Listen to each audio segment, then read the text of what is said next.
মাঝে মাঝে নিজেকে শক্ত রাখতে পারি না, চিৎকার করে কাঁদতে মন চায়। আমিও তো মানুষ, আমারও তো খারাপ লাগে, যন্ত্রণা হয়, নিঃশ্বাস ভারী হয়ে আসে, আচমকাই চোখ ভর্তি পানি চলে আসে। পরক্ষণেই আড়ালে চোখ মুছে আবার নিজেকে বোঝাই, ভেঙে পড়লে চলবে না, সইতে হবে। জীবনে বাস্তবতা দেখা এখনো অনেক বাকি।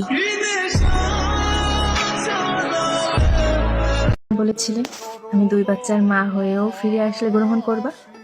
আমার তো বাচ্চাও হয়নি, ডিভোর্স হয়েছে।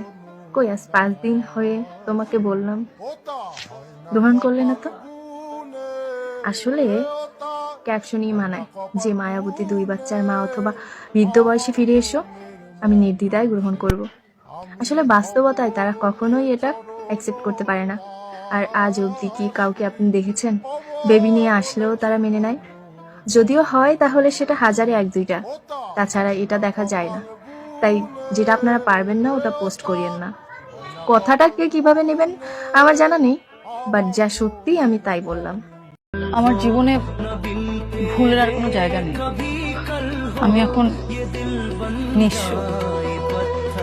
আমার জীবন থেকে না আছে কোনো কিছু চাওয়ার, না আছে কোনো কিছু পাওয়ার।